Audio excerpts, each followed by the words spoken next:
double problems, and just as sure as the sun will rise, this government must fall. The handwriting is on the wall.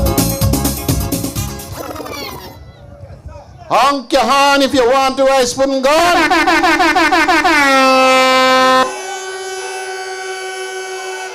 I don't think you heard me. Honk your horn if you want to rice pudding gone.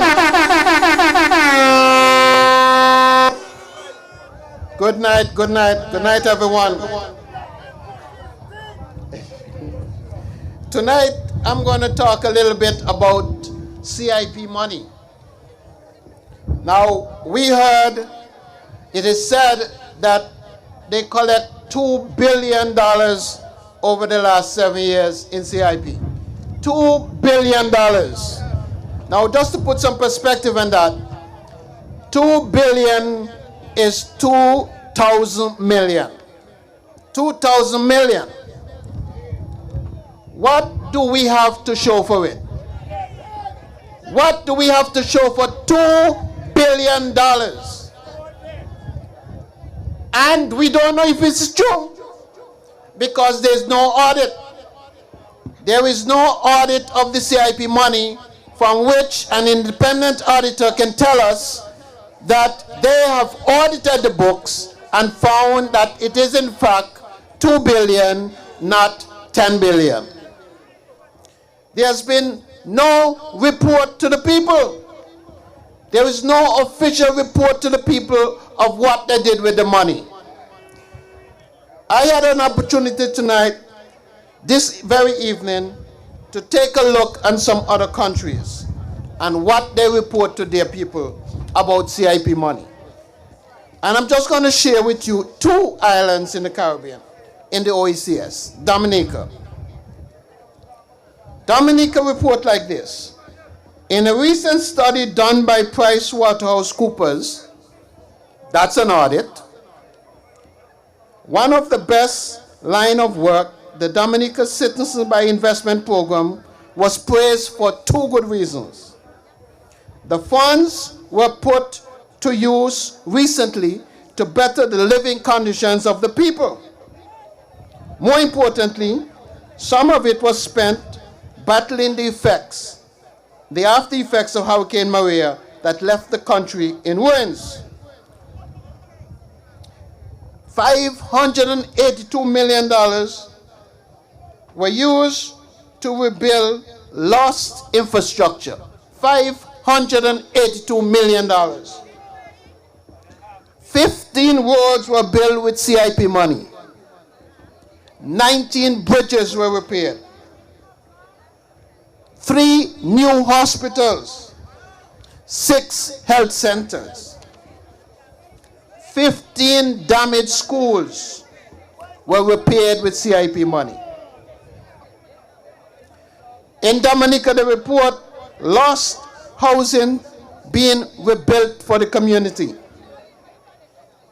It said people have lost their homes, but now the Dominican government is doing its best to give them back their livelihood by using CIP money. So far, 6,680 hurricane-resistant homes are built. 6,680 hurricane-resilient houses were built with CIP money. Did you ever hear anything like that about Antigua CIP money? Did we ever hear anything? Is there any CIP schools? Any CIP wards? Any CIP hospitals?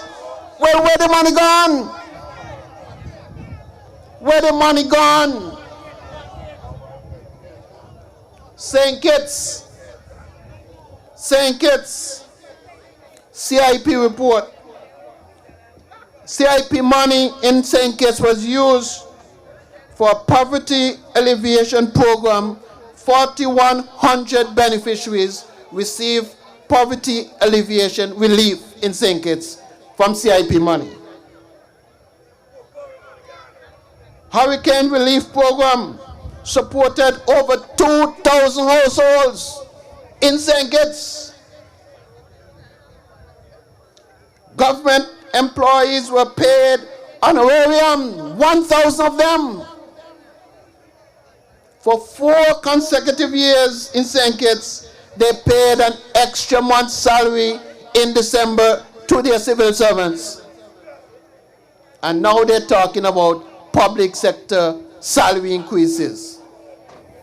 What happened to our CIP money? Where has the money gone? Has any report been made like this?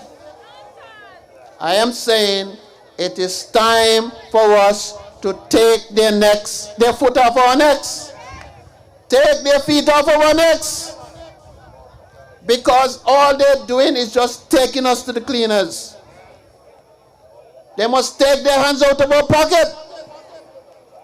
And we must know what happened to the CIP money, and it must be used for the benefit of our people. $2 billion. None for us, none for the poor, none for people who need it. Do you remember we came through 2 years of pandemic? 2 years. Where was the stimulus? None.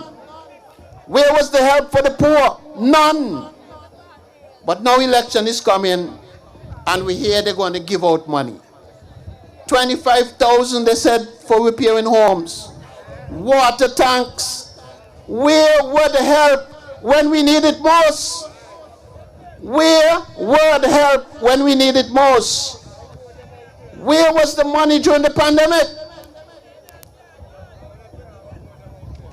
And I'm saying to you, that's the reason why we have to vote them out and put the power back in the hands of people who care about the people. We got to take our country back. You have heard all the things they have done with CIP money in Dominica. In Antigua, we don't even have a good working fire truck. We have a series of election fire. You know we have in election fires. No water truck, no infrastructure, nothing. $2 billion they say they receive, which might be twice as much. $2 billion, $2,000 million. You take $1 million, 2,000 times. That's the amount of money they say they receive. That's equate to about $300 million every year. Every year for 7 years. 300 million. What happened to that money? You've got to be concerned about what happened to that money, because we did not receive it. The people did not receive it. And it is the people's money. So it is time for us as a people to take these people away from the helms of government and to put people who put people first. A change is coming. Change is coming. Everything gone up in Antigua. Everything. The price of gas is the highest in the OECS. Food gone up. Meat gone up. Everything gone up except wages. And so every dollar that you had now is worth, it was worth $2 just 4 years ago, 5 years ago. The inflation is rising so high that there may come a time that you take the money in the bag to the supermarket and the goods in your pocket to go back home. That may be the next thing that happened in Antigua and Barbuda. At the pump, gas prices gone. $3. How can they be wicked so? $3 per gallon. Do you know when gas prices goes up, everything goes up after it? Because everything depends on the energy. Everything. Electricity depends on the energy. The goods and services you receive in the stores, they have to spend money on energy.